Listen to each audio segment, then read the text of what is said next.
रब्बी अऊज़ु बिका मिन हमाजातिस शयातीन व अऊज़ु बिका रब्बी अन यहदुरून बिस्मिल्लाहिर रहमानिर रहीम रब्बि इश्रह ली सदरी व यस्सिर ली अमरी वाहलुल उक़दतम मिन लिसानी यफ़क़हू क़ौली रब्बी जिदनी इल्मन। প্ৰিয় দৰ্শকবৃন্দ, আপোনালোক আটাইলৈকে জনাইছো শান্তি বৰ্ষণৰ আহ্বান। সালামুন আলাইকুম। আপোনালোক সকলোৰে ওপৰত মহান আল্লাহৰ শান্তি বৰ্ষিত হওক। মহান আল্লাহৰ দ্বাৰা নাজিলকৃত এই মহাগ্ৰন্থ আল কুৰআনৰ অসমীয়া অনুবাদ চৰ্চাৰ ধাৰাবাহিকতাৰ আজিৰ 128 নং খণ্ডলৈ মই মুক্তাবুল হুছেইনে আপোনালোক সকলোকে জাতি ধৰ্ম বৰ্ণ নিৰ্বিশেষে আমন্ত্ৰণ জনাইছো, আহ্বান জনাইছো। আহক ইনশাআল্লাহ আমি প্ৰত্যেকেই মহান আল্লাহৰ দ্বাৰা নাজিলকৃত এই বিস্ময়কৰ মহাগ্ৰন্থ আল কুৰআনৰ অসমীয়া অনুবাদ চৰ্চাৰ ধাৰাবাহিকতাত আমি অংশগ্ৰহণ কৰি সৃষ্টিকৰ্তা প্ৰতিপালক মহান আল্লাহে সমগ্ৰ মানৱ জাতিৰ বাবে প্ৰকৃততে কি বাণী প্ৰেৰণ কৰিছে সেই দিশটো আমি আমাৰ নিজ মাতৃভাষাত জনা আৰু বুজাৰ চেষ্টা কৰোঁ। লগে লগে আল্লাহৰ আদেশ অনুযায়ী আমি পৰকালৰ বাবে মহান আল্লাহৰ ওচৰত আমি যাতে সমৰ্পিত হওঁ। আৰম্ভ কৰিব লৈছো কুৰাণ মজিদৰ 6 নং সূৰা আল আনামৰ 72 নং আয়াতৰ পৰা। বিসমিল্লাহিৰ ৰহমানিৰ ৰহিম। ওয়ান আকিমুস সালাতা ওয়াত্তাকুহু ওয়া হুয়া আল্লাযী ইলাইহি তুহশাৰুন। বিষয়বস্তুৰ প্ৰসংগৰ ধাৰাবাহিকতাত ইয়াৰ আগৰ আয়াতৰ একেবাৰে শেষৰ অংশত আমি পঢ়িছিলো যে ওয়া উমিৰনা লিনুছলিমা লিৰাব্বিল আলামিন। ওয়া উমিৰনা, আৰু আমি আদিষ্ট হৈছো, আমাক আদেশ কৰা গৈছে লিনুছলিমা, পূৰ্ণ সমৰ্পিত হ'বৰ বাবে, আত্মসমৰ্পণ কৰিবৰ বাবে, লিৰাব্বিল আলামিন, এই বিশ্ব জগতৰ সৃষ্টিকৰ্তা প্ৰতিপালকৰ ওচৰত পূৰ্ণ সমৰ্পণ হ'বৰ বাবে আমি আদিষ্ট হৈছো। ইয়াৰ আগৰ 71 নং আয়াতৰ শেষৰ অংশত কথাখিনি এনেধৰণৰ আছিল। গতিকে সেই কথাখিনিৰে কণ্টিনিউৱেশ্যন বজাই ৰাখি পৰৱৰ্তী 72 নং আয়াতত কোৱা গৈছে যে আদিষ্ট হোৱাৰ বিষয়টোত ওয়া আন আকিমুছ সালাতা, আমি আদিষ্ট যে হৈছো, ওয়া আন, আৰু আন আকিমুছ সালাতা, যে আল্লাহে যি এই বিধি বিধান আমাক দিছে সেই বিধি বিধান আকিম, আমাৰ নিজৰ ওপৰত বাস্তৱায়ন কৰাৰ বাবে, অৰ্থাৎ আল্লাহৰ নীতি নিৰ্দেশনাৰ ওপৰত আমাৰ জীৱন ব্যৱস্থাটোক আমি থিয় কৰাবৰ বাবে আমি আদিষ্ট হৈছো। ওয়াত্তাকুহু, আৰু তেখেতৰ ৰোষক ভয় কৰিবৰ বাবে, আল্লাহক ভয় কৰিবৰ বাবে আমি আদিষ্ট হৈছো। ওয়া হুৱা, আৰু তেখেতে সেইজন, আল্লাযী, যিজনৰ ওচৰত ইলাইহি তুহশাৰুন, তেখেতৰ প্ৰতি তুহশাৰুন, তোমালোক প্ৰত্যেকেই ঘূৰি যাব লাগিব। ওয়া হুৱা আল্লাযী, আৰু তেখেতে সেইজন যিজনৰ ওচৰত ইলাইহি তুহশাৰুন, তেওঁৰ ওচৰলৈ তোমালোক প্ৰত্যেকেই ঘূৰি যাব লাগিব।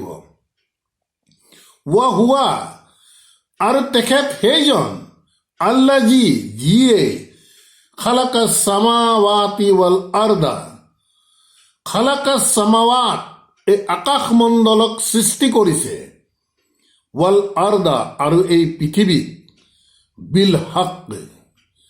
এতিয়া বিল হাক্কি বুলি কোৱাৰ লগে লগে গোটেইবোৰ সাধাৰণ অনুবাদবোৰত আমি পঢ়িবলৈ পাম যে বিল হাক মানে সত্য সহকাৰে। গতিকে তেখেতে সেইজন যিজনে আকাশমণ্ডল আৰু পৃথিৱী সত্য সহকাৰে সৃষ্টি কৰিছে। এনেধৰণৰ কথা অনুবাদে প্ৰকৃততে আমাক এক বাস্তৱ অৰ্থ ইয়াৰ পৰা আমি প্ৰকাশ পোৱাত কিছু অসুবিধা হোৱা যেন লাগে।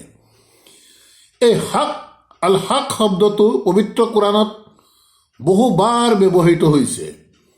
আৰু প্ৰসংগৰ লগত সংগতি ৰাখি এই হক শব্দটোৱে প্ৰায় 25টাতকৈ অধিক অভিমত প্ৰসংগৰ সৈতে এই পবিত্ৰ কোৰাণ শ্বৰীফত ইয়াৰ অনুবাদ প্ৰকাশ পাইছে।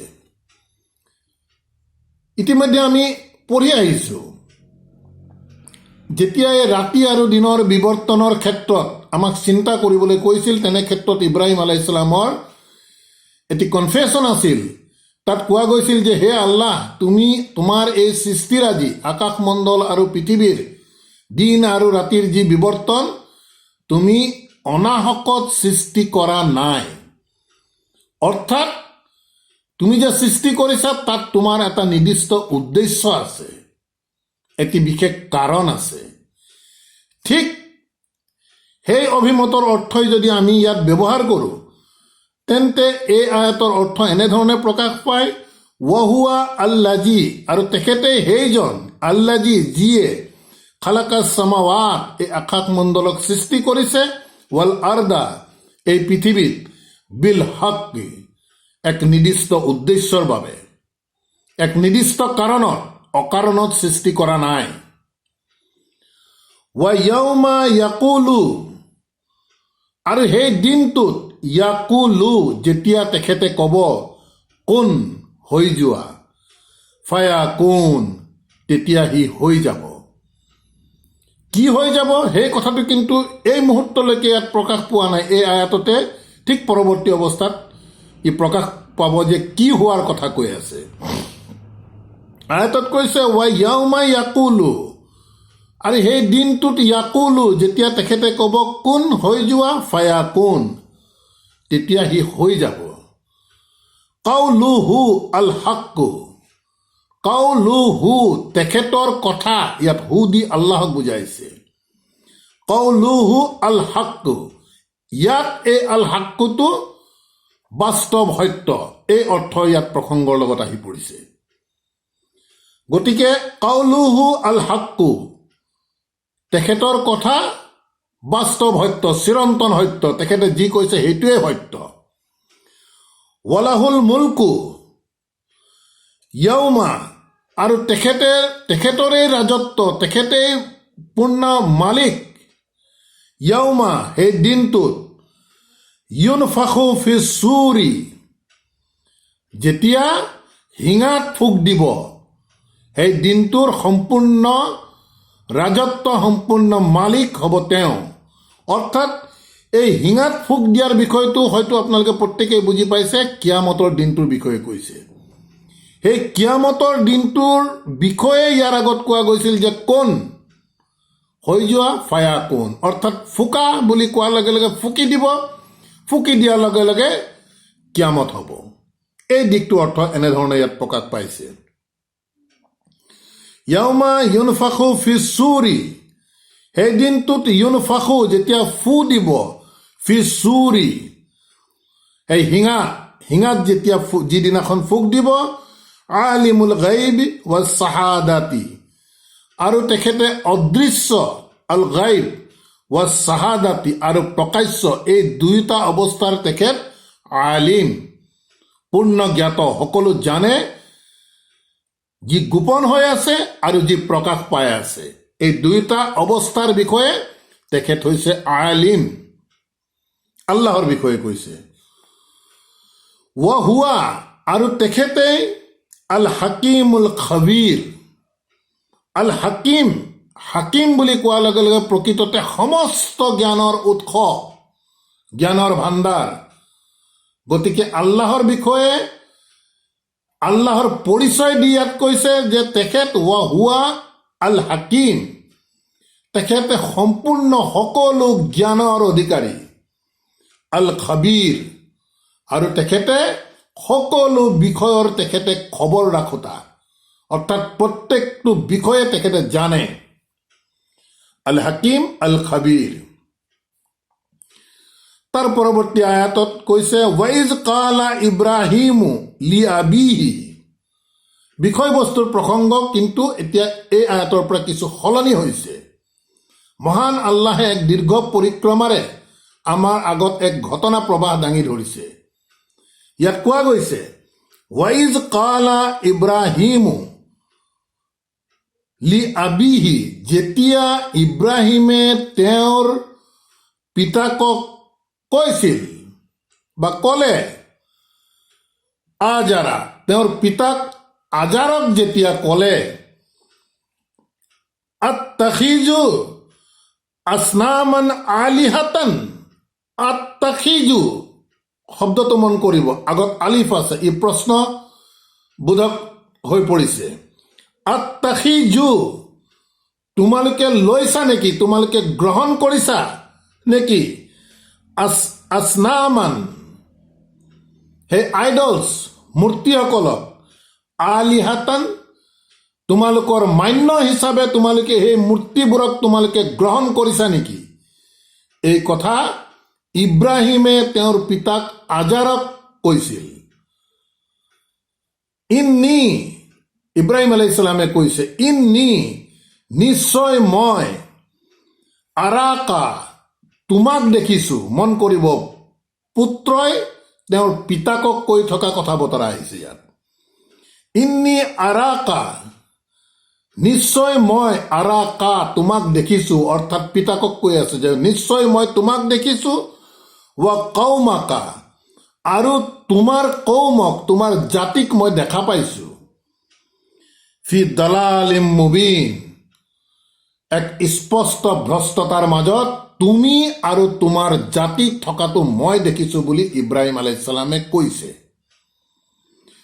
গতিকে এই আয়াতটো মন কৰিব, ইয়াৰ পৰা স্পষ্ট হৈ পৰিছে যে ইব্ৰাহিম আলাইহিছ সালামৰ দৰে যি আল্লাহৰ খলিলুল্লাহ, বন্ধু বুলি কৈছে, আল্লাহে তেখেতক বিশ্বৰ জগতৰ মানুহৰ ইমাম বনাইছে, তেখেতৰ পিতাক যে এজন মূৰ্তি পূজক আছিল, আইডল ৱৰ্চিপাৰ আছিল, এই কথাটো এই আয়াতৰ দ্বাৰা স্পষ্ট হৈছে। গতিকে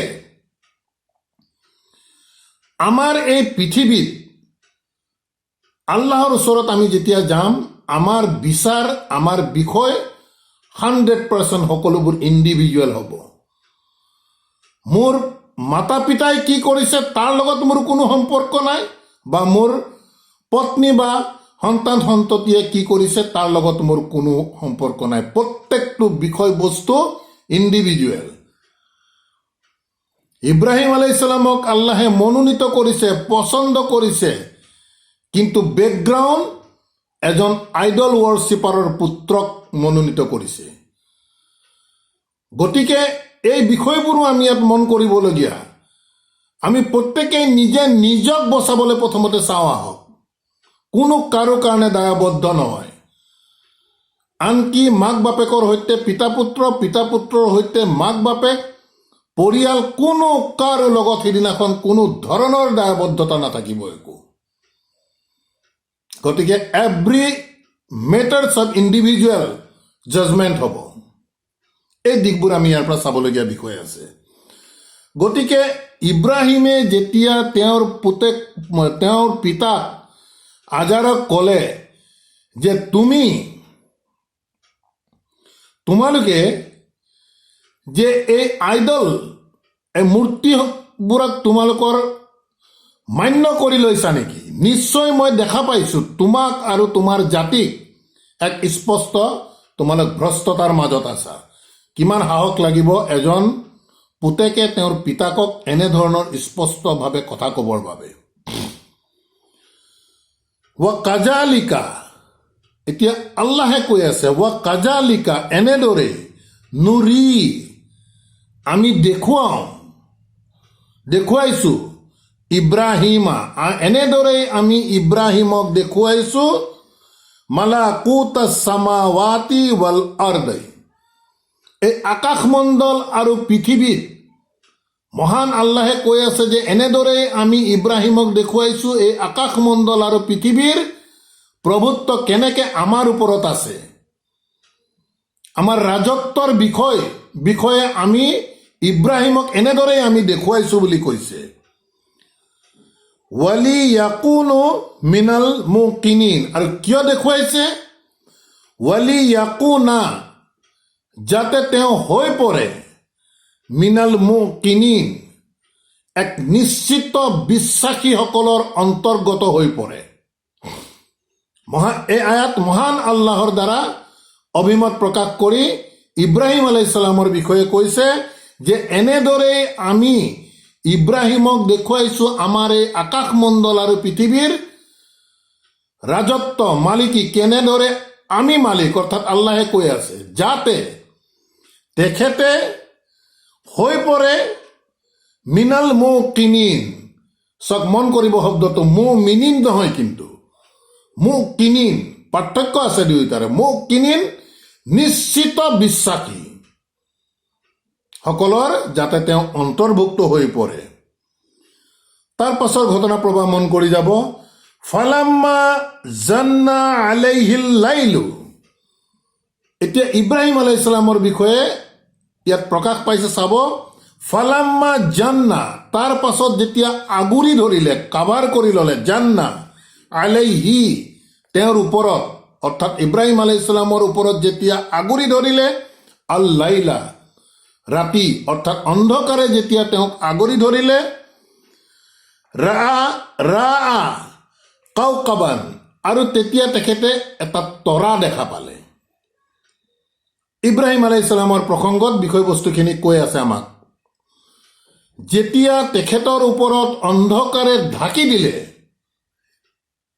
আৰু তেখেতে দেখা পালে এটা তৰা, কালা তেতিয়া ইব্ৰাহিম আলাইহিস সালামে ক'লে, হাজা ৰাব্বি, এই তৰাটোৱেই মোৰ সৃষ্টিকৰ্তা প্ৰতিপালক। ফালাম্মা আফালা তাৰ পাছত যেতিয়া সেই তৰা অদৃশ্য হৈ গ'ল, নোহোৱা হৈ গ'ল, ডুবি গ'ল,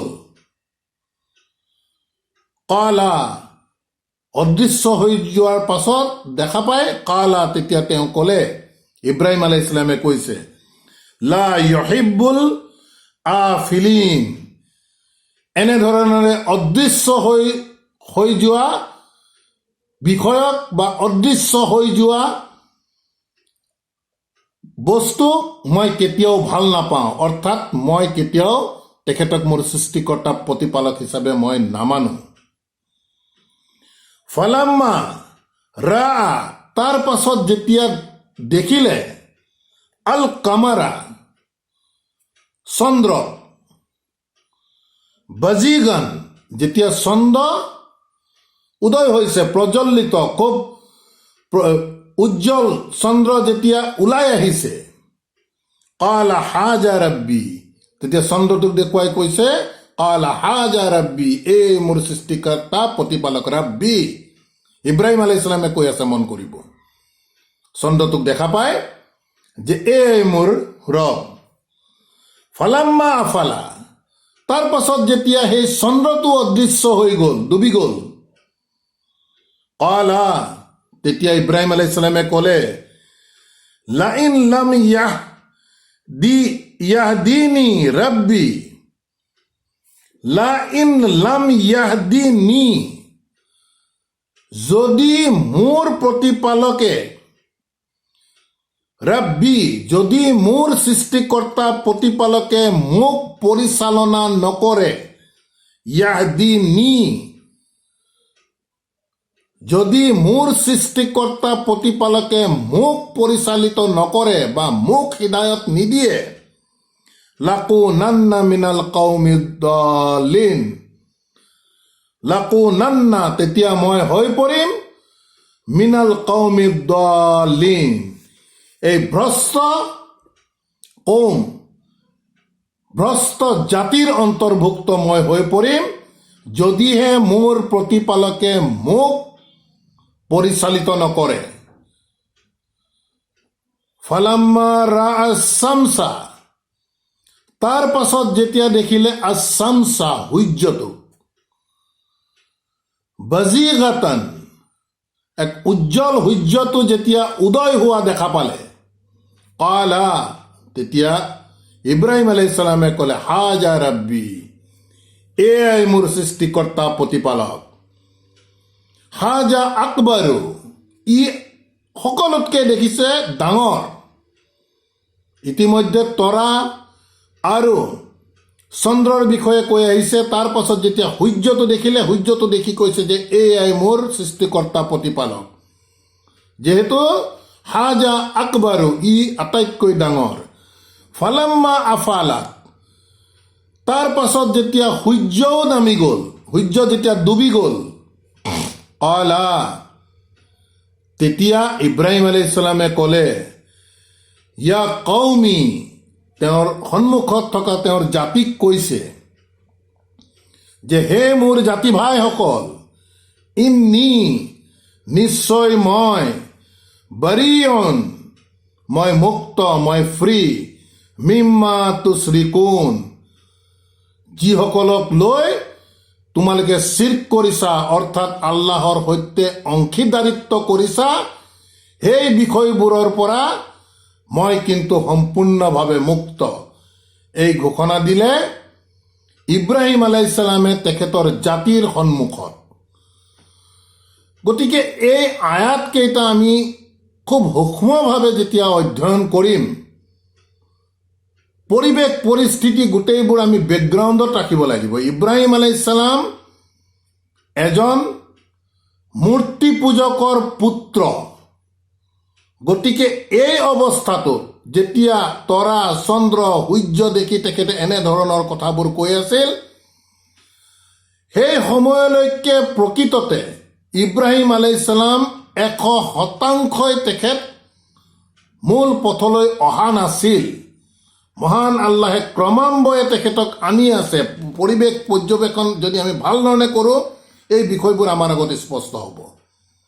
সেইবাবে তেখেতে তৰাটো দেখিও তেখেতে প্ৰতিপালক বুলি কৈছে, চন্দ্ৰকো প্ৰতিপালক বুলি কৈছে, সূৰ্যকো কৈছে। তাৰ পাছত যেতিয়া তেখেতে নিজে দেখিলে যে এই যিবোৰক আমি প্ৰতিপালক বা ৰব বুলি কৈছোঁ, তেওঁলোকতো ভেনিছ হৈ গৈছে, নাইকিয়া হৈ গৈছে। গতিকে এওঁলোক কেতিয়াও মোৰ প্ৰতিপালক হ'ব নোৱাৰে। আল্লাহে ক্ৰমান্বয়ে তেখেতক বনাই আনি থকা এটা পৰিৱেশ আমি, কাৰণ ইয়াৰ আয়াতকেইটা মন কৰিব, ইয়াৰ আগৰ আয়াতকেইটা আমি পঢ়ি আহিছোঁ যে মালাকুতা সামাৱাতি ৱাল আৰদি, যে তেখেতে ৱা কাজালিকা, এনেদৰেই নুৰি, আমি দেখুৱাওঁ ইব্ৰাহিমক এনেদৰে আমি দেখুৱাইছোঁ মালাকুতা সামাৱাতি ৱাল আৰদা, এই আকাশমণ্ডল আৰু পৃথিৱীৰ ৰাজত্বৰ বিষয়ে আমি, আমাৰ ৰাজত্বৰ বিষয়ে আমি ইব্ৰাহিমক দেখুৱাইছোঁ। ৱালিয়াকুনা, যাতে তেওঁ হৈ পৰে মিনাল মুকিনিন, এক নিশ্চিত বিশ্বাসী। গতিকে আল্লাহৰ প্ৰচেছ ক্ৰমান্বয়ে চলি আহি আছে। গতিকে এই দিশবোৰ খুব সূক্ষ্ম দৃষ্টিৰে আমি মন কৰিব লাগিব। যেতিয়াই দেখিলে যে তৰাই হওক, চন্দ্ৰই হওক, সূৰ্যই হওক, যিবোৰক সেইটো সমাজৰ তেওঁলোকৰ কৌমে, তেওঁলোকৰ পিতাৰ কৌমে যিসকলক মান্য কৰি লৈছে, ইলাহ কৰি লৈছে, সেই বিষয়বোৰ যেতিয়া প্ৰকৃততে ইব্ৰাহিম আলাইহিছ ছালামৰ অন্তৰত যেতিয়া ইলাহ নহয় বুলি তেখেতে স্পষ্ট হৈ পৰিল, তেতিয়া তেখেতে নিজৰ স্বীকাৰোক্তি নিজৰ কৌমৰ আগত দি কৈছে যে তোমালোকে যিবোৰ বিষয়বস্তুত আল্লাহৰ সৈতে অংশীদাৰিত্ব স্থাপন কৰিছা, তাৰ পৰা মই কিন্তু পূৰ্ণভাৱে মুক্ত। অৰ্থাৎ ইব্ৰাহিম আলাইহিছ ছালাম আহি মহান আল্লাহে আনি তেখেতক নিজৰ মূল স্থানত সেই সময়ত উপনীত কৰাইছে। ইয়াৰ পিছৰ আয়াতত কৈছে, ইন্নী ৱাজ্জাহতু ৱাজহিয়া, ইন্নী, নিশ্চয় মই, ৱাজ্জাহতু, মোক ঘূৰাই লৈছোঁ, ৱাজহি, মোৰ সম্পূৰ্ণ লক্ষ্য আৰু উদ্দেশ্য মই ঘূৰাই লৈছোঁ, মোক ফিৰাই লৈছোঁ, লিল্লাজি, তেওঁৰ প্ৰতি, ফাতাৰাছ সামাৱাতি ৱাল আৰদাই, যিজনে, ফাতাৰাছ সামাৱাতি ৱাল আৰদি, যিজনে এই আকাশমণ্ডল আৰু পৃথিৱীক উদ্ভাৱন কৰিছে, সৃষ্টি কৰিছে, হানিফান, মই একনিষ্ঠ, এই ক্ষেত্ৰত সম্পূৰ্ণভাৱে একমুখী। তেখেতৰ বাহিৰে যিজনে এই আকাশমণ্ডল আৰু পৃথিৱীৰ উদ্ভাৱন কৰিছে, সৃষ্টি কৰিছে, তেওঁৰ বাহিৰে মই কোনো চন্দ্ৰ, সূৰ্য, তৰা বা কোনো আইডলৰ লগত জড়িত নহয়। হানিফান, এই ক্ষেত্ৰত মই একনিষ্ঠ, একমুখী। ৱামা আনা মিনাল মুশ্ৰিকিন, ৱামা আনা, আৰু মই নহওঁ, মিনাল মুশ্ৰিকিন, এই অংশীদাৰিত্ব যিসকলে কৰিছে তেওঁলোকৰ অন্তৰ্ভুক্ত মই নহওঁ। এই গোটেইবোৰ বিভ্ৰান্তিৰ পৰা যেতিয়া ইব্ৰাহিম আলাইহিছ সালাম স্পষ্ট হৈ পৰিল, তেতিয়া তেখেতৰ চেতনাৰ বিশ্বাসৰ ঘোষণা ৰাজহুৱাকৈ এনেধৰণৰ দিছিল যে ইন্নী ৱাজ্জাহতু, নিশ্চয় মই মুখ ফিৰাই লৈছো, ৱাজহি, মোৰ সম্পূৰ্ণ লক্ষ্য আৰু উদ্দেশ্য, লিল্লাজি, সেইজনৰ প্ৰতি, ফাতাৰাছ সামাৱাতি ৱাল আৰদা, যিজনে এই আকাশ মণ্ডল আৰু পৃথিৱীৰ উদ্ভাৱন কৰিছে, সৃষ্টি কৰিছে, হানিফান, একনিষ্ঠভাৱে, ৱামা আনা মিনাল মুশৰিকিন, আৰু মই কোনো ধৰণৰ অংশীদাৰিত্ব কৰাসকলৰ ভিতৰত অন্তৰ্ভুক্ত নহওঁ। প্ৰিয় দৰ্শকবৃন্দ, আমি প্ৰত্যেকেই জানো, এই আয়াত আমি প্ৰত্যেকেই সদায়ে আমাৰ সালাতৰ আৰম্ভণিতে আমাক সৰু সৰু থাকোঁতেই শিকাই দিয়া গৈছে জায়নামাজ পাকৰ দোৱা। কি অৰ্থত, কি প্ৰসংগত, ইমান এক গভীৰ আয়াত, য'ত প্ৰসংগ আমি মন কৰি আহিব লাগিব আগৰ পৰা ইব্ৰাহিম আলাইহিছ সালামক আল্লাহে কেনেদৰে টিউনিং কৰি কৰি আনি তেখেত যেতিয়া নিশ্চিত হৈ পৰিলে, সেই সময়ত তেখেতৰ চেতনাৰ ঘোষণা প্ৰকাশ কৰিছে এনেধৰণৰ যে ইন্নী ৱাজ্জাহতু ৱাজহিয়া লিল্লাজি ফাতাৰাছ সামাৱাতি ৱাল আৰদা হানিফান ওয়া মা আনা মিনাল মুশৰিকিন। গতিকে মানুহৰ নিশ্চিত বিশ্বাসৰ চেতনাৰ ই এক মুক্ত প্ৰকাশ। একো নুবুজাকৈ ই কেনেকৈ জায়নামাজ পাকৰ দোৱালে ই ৰূপান্তৰিত হৈ পৰিল, আল্লাহ মালিকে জানে। এই বিষয়ে কোৰাণে কিন্তু তেনেধৰণৰ কথা কোৱা নাই। আমি গোটেই বিষয়বস্তু যদি আমি সূক্ষ্মভাৱে অধ্যয়ন কৰোঁ, অতি সুন্দৰভাৱে ই এক নিশ্চিত চেতনাৰ যে মুক্ত প্ৰকাশ, এই কথা এই আয়াতৰ দ্বাৰা প্ৰকাশ পাইছে। একোৱেই বুজি নাপাওঁ আমি, প্ৰত্যেকেই না সালাতত থিয় হৈয়ে যায় না, কাৰণ আমাক সৰুতে শিকাই দিলে। গতিকে এয়ে আমি ক'ব বিচাৰোঁ যে আল্লাহৰ কিতাপৰ বাহিৰত গৈ আমাৰ কেনেধৰণে আমাৰ এক ধৰ্মনীতি প্ৰস্তুত কৰি লোৱা হৈছে। আমি আহ্বান জনাম, এনেধৰণৰ ধৰ্মনীতি প্ৰকৃততে কোৰাণে কি কৈছে তাৰ লগত আপোনালোকে প্ৰত্যেকে আমি আহক, আমি তুলনামূলক অধ্যয়ন কৰোঁ। প্ৰকৃততে বিষয়বস্তুবোৰ তেনেকুৱা হয় নে ইয়াক টুইষ্ট কৰি দিয়া গৈছে। আমি বহুত আয়াত পঢ়ি আহি আছোঁ যে তাৰ মূল স্থানৰ পৰা তাক সলনি কৰি দিয়া গৈছে। তাৰে এক জ্বলন্ত প্ৰমাণ এই আয়াতৰ দ্বাৰা আমাৰ মাজত প্ৰকাশ পাইছে। তাৰ পাছৰ আয়াতত কৈছে ৱাহাজাহু কওমাহু, আৰু যেতিয়া তেখেতে মুক্ত প্ৰকাশ কৰি দিলে, ঘোষণা কৰি দিলে যে তোমালোকে যিসকল অংশীদাৰিত্ব কৰিছা, আইডল বা চন্দ্ৰ সূৰ্য ইত্যাদি যিসকলে তোমালোকে বুজা, তাৰ পৰা মই মুক্ত, এই কথা তেখেতে মুক্ত প্ৰকাশ কৰাৰ লগে লগে ৱাহাজাহু কওমাহু, তেতিয়া তেওঁৰ জাতিয়ে তেওঁৰ সৈতে বিতৰ্ক কাজিয়াত লিপ্ত হ'ল। কালা, তেতিয়া ইব্ৰাহিম আলাইহিছ সালামে ক'লে আতুহাজুনি, প্ৰশ্ন কৰিছে, আতুহাজুনি,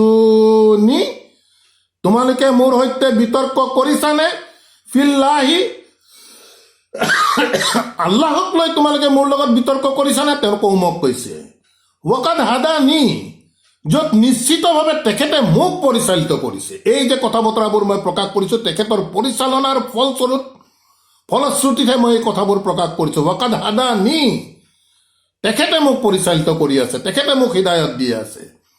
ৱালা আখাফু, আৰু মই ভয় নকৰোঁ, মা তুশ্ৰিকুনা বিহি, তোমালোকে আল্লাহৰ সৈতে যিসকলক তোমালোকে অংশীদাৰিত্ব কৰিছা সিহঁতক মই ভয় নকৰোঁ।